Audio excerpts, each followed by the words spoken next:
coming together for a special reason to get closer to finding a cure impacting many of our neighbors.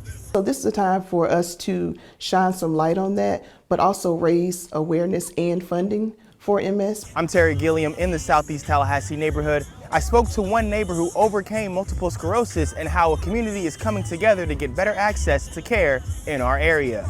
I was in graduate school, working, living a full life, and basically got the shock of my life. Yada Kane is one of our Tallahassee neighbors. She tells me how she handled some news she didn't expect at such an early age. I can't say that I dealt with it initially the best way. I was in denial for a very long time. Kane was diagnosed with multiple sclerosis, a disease in which the immune system eats away at the protective covering of nerves. Sometimes you have to just take a minute, adjust to the situation, and then figure out your next best steps. According to the National MS Society, the state of Florida is home to more than 20,000 MS patients, most of them in the early stages of life like Kane. I have people with multiple sclerosis that are very young and in a wheelchair. It's a very wide spectrum of the disease. MS diagnoses are becoming more frequent.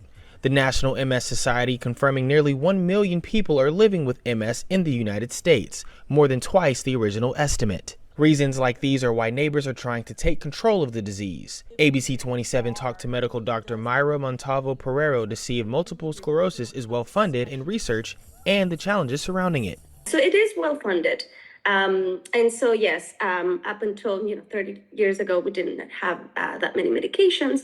Now there's a lot of research.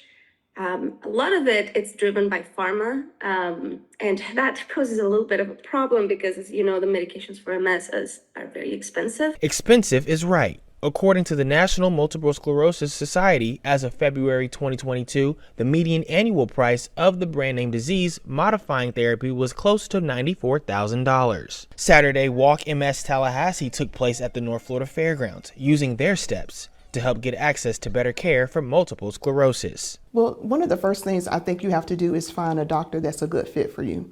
You're dealing with something new, something that is challenging. It can be quite difficult to find a good fit at times, so you may have to go to more than one doctor. Access to care in our area can be difficult. Sometimes it's hard to find MS specialists. Being far away from an academic center may impact the time between, so the diagnosis and also the time between diagnosis and wanting to start a medication. When our neighbors have better access to care, they can be diagnosed faster and have better outcomes. It's a time for awareness for people who do not know about MS. There are lots of diseases that people can quickly catch on to, and they understand what they are. A lot of people don't really understand what MS or really know what it is. Kane tells me challenges like financial burdens, access to care, and a cure for MS are reasons why they walk. Survivors of multiple sclerosis tell me that they hope events like Walk MS Tallahassee is a step in the right direction to finding a cure. In the Southeast Tallahassee neighborhood, Terry Gilliam, ABC 27.